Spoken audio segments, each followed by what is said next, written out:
Well, the holiday season is apparently giving some unwanted gifts. Bay Area hospitals are seeing a big surge in children with RSV, flu, and other respiratory illnesses. Doctors say it's double or triple the numbers they were seeing at this time last year. And how many different ways it impacts you, it's quite alarming. So, it's everything from what you expect, which is a lung-related risk, asthma, COPD, cancer, premature aging, to allergy and autoimmune diseases, to skin-related conditions like eczema. I mean, the list is really everything across the board. Neurodegenerative diseases are elevated in major cities, thought to be related to air pollution. So we should be talking about this. Because poor air quality is more than just about potentially affecting you or your neighbor or your coworker. Poor air quality is a global problem, perpetuating a global health crisis. It's time for us to start prioritizing the air we breathe, especially when every building can be part of the solution.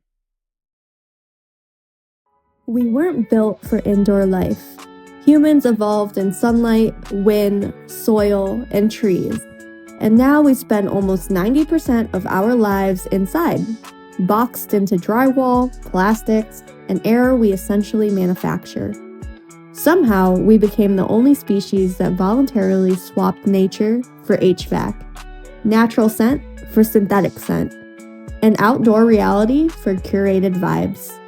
And here's the twist. Indoor air can be 2 to 5 times more polluted than outdoor air, even in highly populated cities, which raises 2 questions. When did this happen? And why is the air inside worse than the air outside? Welcome back to Beyond Surface Level, where we go past the obvious and look at the systems shaping our modern life. Today, we're talking about how humans quietly became an indoor species and how that changed the air we breathe every day. So let's get inside. We didn't choose indoor life. Indoor life chose us. Industrialization moved labor from fields to factories. Urbanization moved families into apartments and high-rises. Office culture placed adults under fluorescent lights for 8 hours a day. Schools did the same for children. And screens moved entertainment into the living room. And most recently, work from home collapsed the final boundary between home and office. We used to live outdoors and visit indoors. Now we live indoors and occasionally visit outdoors, usually for errands. Modern homes engineered comfort, not biology. Comfort equals predictability. Constant temperature, constant humidity, controlled lighting, no microbial diversity, no environmental variability. Biologically, that's strange. Humans evolved for fluctuation, sunlight spikes, thermal swings, outdoor microbes, and sensory variation. A small study showed just 20 minutes outdoors increased microbial diversity on the skin, which is something indoor environments cannot replicate. Comfort feels good, but biology prefers variation. Older homes used to breathe, drafty windows, unsealed gaps, and natural airflow. That leakiness created air exchange, even if it's wasted heat. Once the energy costs rose, we began sealing older homes to keep the heat in, adding insulation, caulking, weather stripping, and storm windows. Newer construction took it further. Homes built as sealed boxes optimized for energy efficiency, cost, and durability, not airflow. Ventilation rates dropped. Stagnation increased. Good for heat bills, bad for your lungs. Indoor air worsened because homes became chemistry zones. We filled them with materials built from petrochemicals, such as plastics, vinyl floorings, composites, insulation, foams, coatings, adhesives, sealants, engineered wood, and fire retardants. These materials off-gas, releasing volatile organic compounds over time. Off-gassing peaks in the first 6 to 12 months after installation, known casually as the new house smell or new couch smell. We never questioned what that smell actually was. Modern HVAC systems mostly recirculate air, not replace it. Recirculation is what enters the air tends to stay in the air. Add in sealed windows, low airflow, controlled humidity, no UV sunlight, no wind or rain, no microbial degradation. And indoor air becomes a slow cooker for chronic low-dose exposure.